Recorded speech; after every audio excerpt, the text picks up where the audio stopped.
McCarthy with Always Home, and this week we're on location at Aqua Plumbing and Air. And with me today is Todd Buckman, and he's the head of the Water Treatment Division at Aqua. And we're going to have a discussion about water quality in Sarasota and Manatee counties. So my first question, Todd, for you is, what are the conditions we're dealing with here in the counties? The biggest condition we have is that the water is very corrosive. The water is corrosive due to chloramines in the water. Chloramines in the water is a mixture of chlorine and ammonia. The city water has to add ammonia to the chlorine to stabilize it because of the water's temperature being so warm. When they do that, it causes it to be corrosive. That's why water heaters last 6 to 10 years. Houses have to get repiped down in South Florida. And it's also not healthy for you because that's a lot of chemical. If you go to your swimming pool, a swimming pool generally has about 2 parts of chlorine in it. If you put it in a glass, you probably wouldn't drink it. The city water coming out of the tap has about 4 parts in it. You just don't notice the smell because of the ammonia in the water. Todd, how do you address all these issues? Because these all seem pretty serious to me. Oh, they're very serious, and that's a great question, and a lot of people don't understand not every filter you buy off online or from the store works to fix the water quality we have here.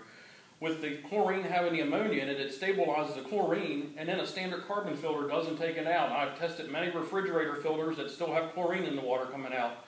Checked a bunch of the pitcher filters that the water comes through and still has a lot of chlorine in that too. How we address it is we have a system that treats the water where it enters your home that takes, using a proprietary material, takes that chlorine and ammonia out of the water so the water is non-corrosive and dangerous and harmful to yourself and your plumbing of your home. So that's like a whole house system. It is a whole house system, and we call it a point of entry system. We can also do a drinking water system at point of use to give you really high quality drinking water for consuming. And is that what we hear is reverse osmosis? Reverse osmosis, absolutely. That is the best way that I feel in filtering water, and after 20 years of doing water treatment, I've seen all different types of water. But with the reverse osmosis, that pretty much takes anything out of the water. Pesticides, herbicides, pharmaceuticals, I mean there's thousands of things that can be in your water, and EPA only can regulate a little less than 100 of them. Wow. So reverse osmosis always gives you the safe water. And people generally, or every once in a while, people will say, I want my water to have a high pH and have minerals in it. Not a problem. We can filter the water with reverse osmosis and then re-add minerals right back to it to get it to whatever quality you'd like to have. So you've got a point of entry system and you have a drinking water system, but we hear a lot of complaints now about water hardness, and that neither of those really address that issue.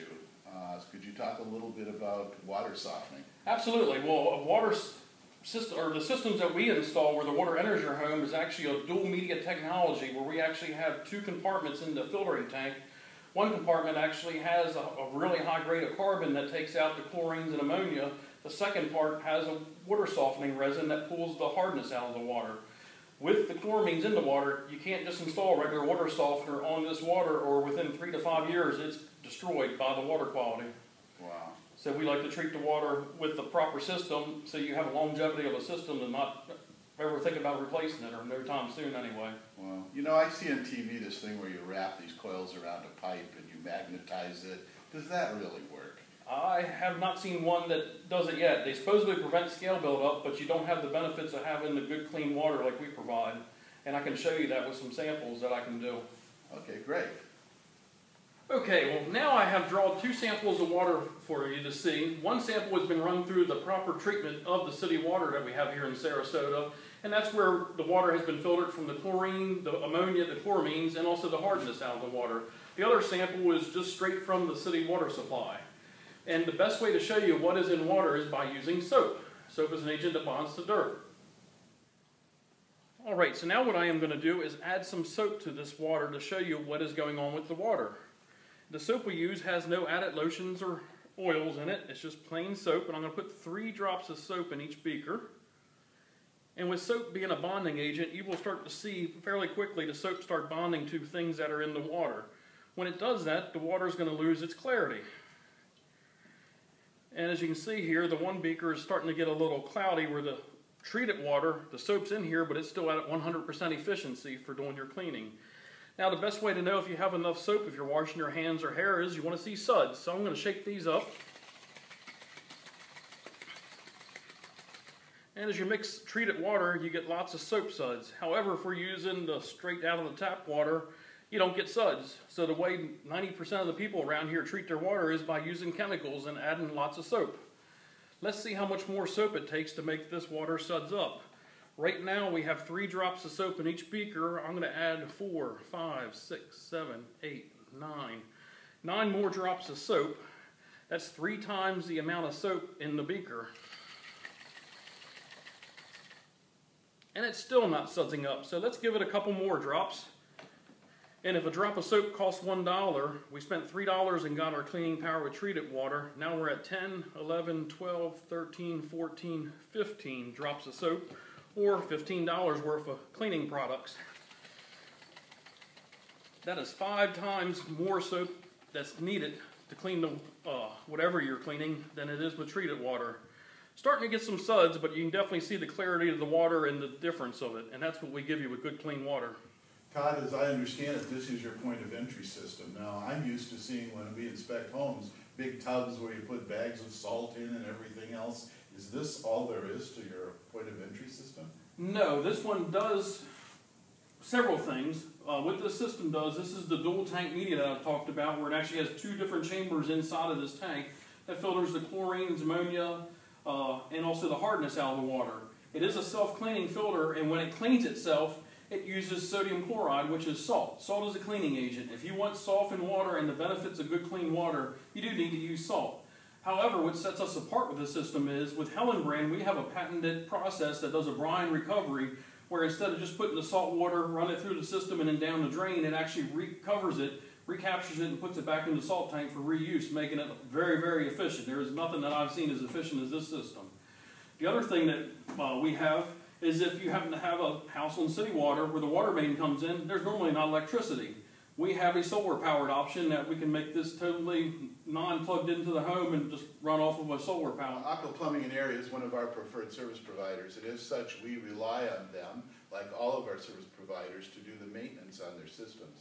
What is the maintenance requirement for this? Because many of our clients aren't at home most of the year. Well, that's perfect. It's very, very minimal maintenance. This system is electronic demand, so it actually meters your water, and then it cleans itself when needed to, so it makes it very efficient. If nobody's at the home not using water, it's not going to do anything. But the best thing about it is it's demand-initiated regeneration, where it will clean itself at a preset time. Most time we set them at 2 in the morning. So it's not going to just clean itself because it got to the certain gallon range and starts at 5 in the evening when you're trying to take a shower. Gotcha. Now you also have drinking water purification systems. Do you have an example of that here? I do. The drinking water system we use is reverse osmosis. It's a really compact unit. It mounts underneath the kitchen sink. And the best thing about it is it only has 3 connections. Very few things ever have problems. The old prehistoric reverse osmosis units had tubes and lines and lots of things that have leaks and problems.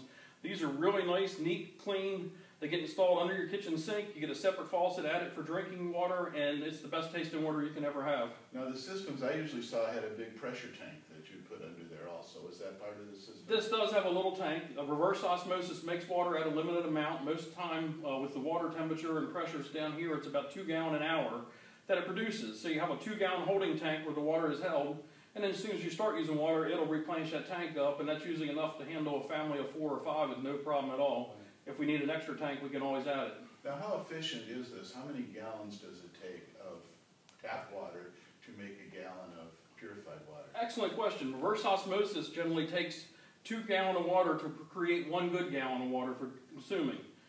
And a lot of people say, I don't want to waste 2 gallons of water. Well, my theory is a shower runs at about 2 to 3 gallons a minute. If you can get out of your shower 1 minute quicker, you have a gallon of drinking water for the day. Or if you can skip flushing a toilet one time, you'll be fine also. Wow, they've really gotten more efficient. I remember back in the 80s, it used to be like 7 to 1. Yeah, they're nowhere near that. They've gotten a lot better over time. And what's the maintenance requirements on this? I see that we have 3 filters. We do. It has 3 filters, the 2 pre-filters and then a membrane. The 2 pre-filters and then there's a post-inline filter that goes with it. It's changed just once a year.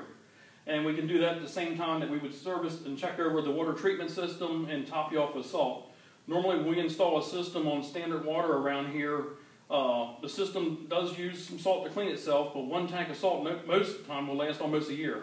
Wow, that's great. So we're only talking about once a year maintenance. Correct. And we can schedule that at Always Home, so it's taken care of whether you're home or not. Absolutely. So that's really a great system. Well, thanks a lot, Todd, for this insightful explanation of our water quality problems here in Sarasota and Manatee County and how we deal with them. So until next time, this is Brian McCarthy at Always Home signing off.